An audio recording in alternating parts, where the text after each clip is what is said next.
இந்த பிரமாணம் எல்லாம் தேவனுடைய ஜீவனின் ஆவியின் பிரமாணத்துல பாவம் என்கிற பிரமாணத்திலிருந்தும் மரணம் என்கிற பிரமாணத்திலிருந்தும் விடுதலை ஆக்கிருச்சு. அல்லேலூயா. உங்களுக்காக அவர் கல்வாரி சிலுவையில் தொங்கி இதை பெற்றுக் கொடுத்திருக்கிறாருங்க. உங்களுக்காக தன் விலையை மதிக்க முடியாத ரத்தத்தை சிந்தி இதை உங்களுக்கு மீட்டு கொடுத்திருக்கிறாரு. எவ்வளவு சந்தோஷம். நீங்க செஞ்ச தப்புக்கு இன்னொருத்தர் மாட்டிக்கிட்டானா எவ்வளவு சந்தோஷப்படுவீங்க. நான் தப்பிச்சுட்டேன், அவர் மாட்டிக்கிட்டான். கர்த்தர் அதான் செஞ்சாரு. உங்களை எல்லாம் தெரிஞ்சே தப்பு வைக்கிறார், தெரிஞ்சே உங்களை காப்பாத்திட்டு இவங்களுக்கு பதிலாக நான் அடிபட்டுக்கிறேன். அந்த அன்பு எவ்வளவு அன்பு பாருங்க.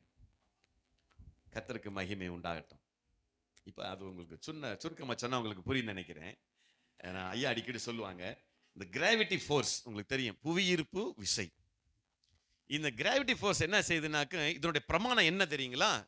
மேலே தூக்கி போட்ட எந்த பொருளும் கீழே தான் விழுந்தாகணும், கீழே தான் விழுகணும். இதுதான் பிரமாணம், சரிதானே? மேலே போற எதுவுமே கீழே விழுந்தே ஆகணும்.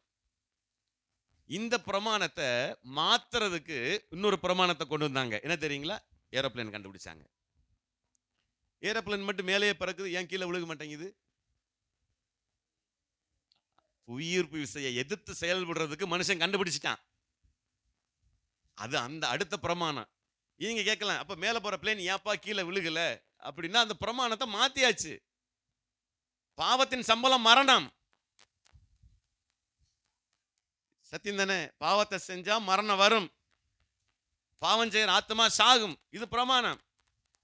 ஆனா கர்த்தர் சொல்றாரு, அந்த மரணத்தையே நான் ஜெயிச்சிட்டேன், அந்த பாவத்தையும் சாபத்தையும் மரணத்தையும் நான் ஜெயிச்சிருக்கிறேன்ப்பா. இனி உனக்கு மரணம் இல்லை, இனி உனக்கு பாவம் வராது. ஏன்னா உன் பாவத்தை பரிகாரம் பண்ண நாம் பலியானேன்னு சொல்லி கர்த்தர் சொல்றார். இதுதான் அந்த பிரமாணம்.